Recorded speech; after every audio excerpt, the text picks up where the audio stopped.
తెలుగువారి తొలి పండుగ, పెద్ద పండుగ. ఇక్కడి నుంచే మనకు పండుగలు ప్రారంభమవుతాయి.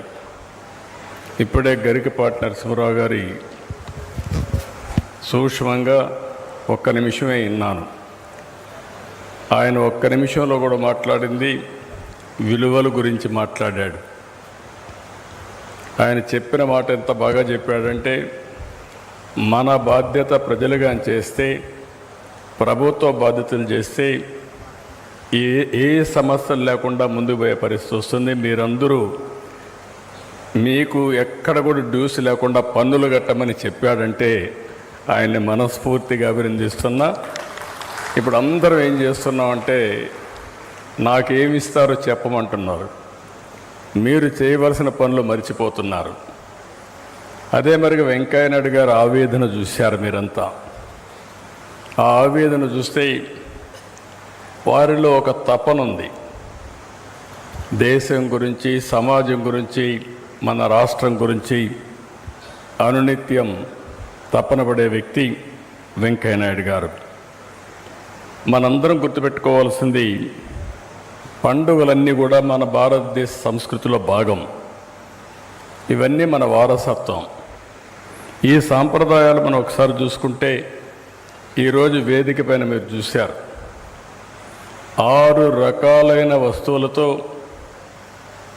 ఈరోజు మనం ఉగాది పచ్చడి చేసి మెంటల్గా కూడా మనం ప్రిపేర్ అవుతున్నాం. అన్నీ కూడా ఒకసారి చూసినప్పుడు తొలి పండుగ అంటే అన్ని స్వీట్సే కాదు, అన్ని రకాల సమస్యలు ఉంటాయి.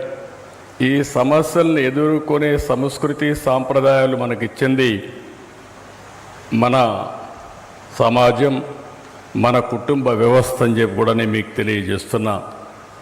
ప్రపంచంలో ఎక్కడా లేని కళలు కానీ, సాంప్రదాయాలు, పండుగలు, ఆచారాలు ఇవన్నీ మన దేశానికి ఉన్నాయి.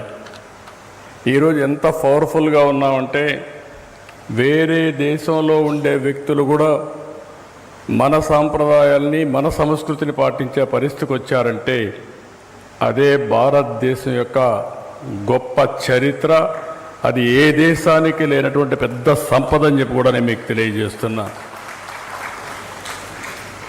నేను వెంకయ్యనాయుడు గారు ఒకటేసారి ఎమ్మెల్యేలు అయ్యాం. ఆయన ఉపన్యాసాలు ఇప్పటికి కూడా నాకు జ్ఞాపకం ఉన్నాయి. చాలామంది తక్కువ ఎమ్మెల్యేలు ఉండేవాళ్ళు ఆ రోజు అపోజిషన్లో. నేను రూలింగ్ పార్టీలో ఉన్నాను. అసెంబ్లీని వెంకయ్యనాయుడు లేచి మైక్ తీసుకున్నాడంటే అసెంబ్లీని గజగజలాడించేవారు. ఎవరైనా సరే సమస్యలుంటే ఆ సమస్య పైన తరువుగా ప్రిపేర్ అయి రాకపోతే ఆ రోజు వాళ్ళ పని అయిపోయేది. అంత సమర్థవంతంగా వారు ఆ రోజు చేసేవారు. అక్కడి నుంచి ఆయన వాచ్ చేస్తున్నా నేను. అంచెలంచెలుగా ఎదిగారు. ఆయన ఒక పార్టీలో ఉన్నాడు, నేను ఒక పార్టీలో ఉన్నాను. కానీ ఎక్కడున్నా ప్రజాహితం కోసం ఆలోచించే ఏకైక వ్యక్తి మన రాష్ట్రంలో గౌరవ వెంకయ్యనాయుడు గారు అని చెప్పి కూడా నేను మీకు తెలియజేస్తున్నాను. ఏదో ఆయన పొగడడానికి కాదు, ఆ రోజు చూశాను.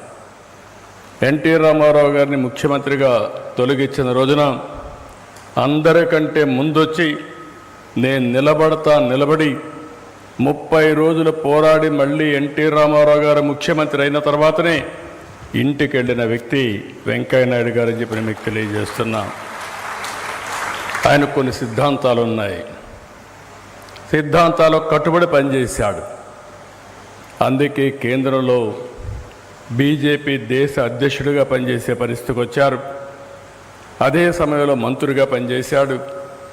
కడాన అత్యున్నతమైన స్థానం భారతదేశ ఉపరాష్ట్రపతిగా వారు పనిచేసి రిటైర్ అయ్యే పరిస్థితి వచ్చారు. కానీ ఆయన చూస్తే నాకు అదే డౌట్ వచ్చి అడిగాను, ఎందుకు ఈ ఆలోచన వచ్చిందని అడిగాను. చాలామందికి ఆలోచనలు రావు. మంచి పనులు చేయాలంటే సమయం దొరకదు, సమయం వచ్చిన ఆలోచన ఉండదు, దాన్ని ప్యాషన్గా చేయాలనే ధ్యాస కూడా ఉండదు. ఆయన మాట్లాడితే, మేము ఫ్రెండ్స్ అంతా కలిసేవాళ్ళం. ఒకసారి నెల్లూరులో కలిసిన తర్వాత ఏం చేయాలి, ఏదో ఒకటి చేయాలనుకుంటున్నాం, మనం ఇంకా ఒక నిర్ణయానికి రాలేదంటే ఆ రోజు దీప గారు మీరు అనుకుంటూనే ఉన్నారు, కాలయాపన అయిపోతూ ఉంది, మీరు చేయాలంటే నెల్లూరులో ఒక సెంటర్ స్టార్ట్ చేద్దాం, తర్వాత ఏం చేయాలో ఆలోచించుకోవచ్చంటే ఆ రోజు వాళ్ళందరి ఆలోచనలో పుట్టినటువంటి ఈ ప్రాజెక్ట్ ఈరోజు చూస్తే తెలుగు రాష్ట్రాలకు ఒక పెద్ద ఆస్తిగా తయారైంది. దానికి మనస్ఫూర్తిగా అభినందిస్తున్నాను. ఈ రోజుట్లో మనందరం సొంత కుటుంబం, స్వార్థం కోసమే ఆలోచిస్తాం. వెంకయ్య నాయుడు గారు పిల్లలకి కాస్త కోస్త జీవనోపాధి కోసం ఏమైనా సహాయం చేశాడేమో కానీ పిల్లలు కాబట్టి, కుటుంబం కాబట్టి, దానికంటే ప్రజల కోసం ఆయన క్రియేట్ చేసిన ఆస్తులు చూస్తే నేను మనస్ఫూర్తిగా ఆయన అభినందిస్తున్నా. ప్రతి ఒక్కరూ ఇది చేయగలిగితే ఈ దేశంలో పేదరికం అనే మాటే ఉండదని చెప్పి కూడా మరొకసారి విజ్ఞప్తి చేస్తున్నా. ఇంకొక పక్కన మన దేశం యొక్క సంపద మీరు ఒకసారి చూసినప్పుడు మన ప్రధానమంత్రి నరేంద్ర మోడీ గారు యోగాని ప్రమోట్ చేశారు. ఐక్యరాజ్య సమితి జూన్ 21న మీరు ఒకసారి చూస్తే ప్రపంచ యోగా డేగా డిక్లేర్ చేశారు. అంటే ఇవన్నీ కూడా మనం చూస్తూ ఉంటే ఏ విధంగా మన సాంప్రదాయాన్ని ప్రపంచం మొత్తం పాటిస్తున్నారో మనం చూస్తున్నాం. ఇంకొక పక్క నాకు ఎన్నోసార్లు చెప్తున్నా, ఇప్పుడు కూడా చెప్తున్నా, ప్రపంచంలో ఏ దేశానికి లేనటువంటి ఏకైక సంపద ఫ్యామిలీ, కుటుంబ వ్యవస్థ భారతదేశం సొంతం. మీరు అమెరికాకి వెళ్ళండి, ఇంకొక దేశానికి వెళ్ళండి, ఏ దేశానికి వెళ్ళండి, మనకుండే కుటుంబ వ్యవస్థ ఎక్కడా లేదు. దానివల్ల ఇప్పటికి కూడా ఒక సెక్యూరిటీ ఇవన్నీ వచ్చే పరిస్థితికి వచ్చాయి. ఇప్పుడే వెంకయ్యనాయుడు గారు మాట్లాడుతూ ఒక మాట అన్నారు, విలువలు పడిపోతున్నాయని. నాలాంటి వాడు కూడా అనిపిస్తుంది. ఒకప్పుడు నేను వాజ్పేయి గారితో, ఎన్టీ రామారావు గారితో, జ్యోతిబాసు లాంటి వ్యక్తులు, లేకపోతే సమాజంలో విలువలు కలిగిన వ్యక్తులతో పనిచేశాం. ఈరోజు నాకే అనిపిస్తుంది ఎవరితో పోటీ పడుతున్నామని చూస్తే ఓసారి డిజపాయింట్మెంట్ అవుతుంది. కానీ జీవితంలో సమాజం కోసం నిరంతరం పనిచేయాలి. ఆ ఒక్క ఏకైక లక్ష్యంతో ఇప్పుడు కూడా నేను పనిచేస్తున్నా, చివరి వరకు పనిచేస్తామని చెప్పి నేను మీకు తెలియజేస్తున్నా. ఇప్పుడే వెంకయ్య నాయుడు గారు అన్నారు, ఆయన ఓకే నేను రిటైర్ అయ్యాను, నేను డెవలప్ చేస్తున్నాను, నా తర్వాత కూడా ఈ వ్యవస్థ పటిష్టంగా ఉండాలి, మీరందరూ కలిసి పనిచేయాలని మెసేజ్ ఇచ్చారంటే అది ఆయనలో ఉండే తపన. ఆ తపన మనం అర్థం చేసుకోవాల్సిన అవసరం ఉంది.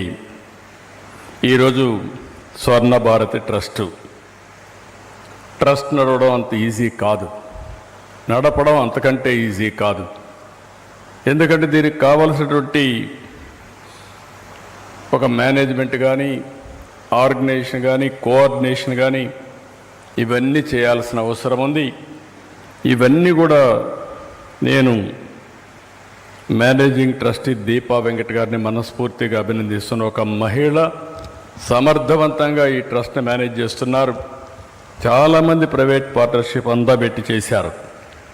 ఇక్కడ కూడా మీరు చూస్తే గ్రామీణ అభివృద్ధి కోసం గ్రామీణ ప్రజలకు నాణ్యమైన విద్య ఇవ్వడం, అదే మరి వైద్య సేవలు ఇంటి దగ్గరికే అందించడం, ఇంకో పక్క ప్రతి ఒక్క వ్యక్తికి స్కిల్ డెవలప్మెంట్ చేయడం. ఇప్పుడే నేను వెళ్ళాను, ఒక పక్క కార్పెంటర్లు కానీ, ఎలక్ట్రీషియన్స్ కానీ ట్రైనింగ్ ఇస్తున్నారు.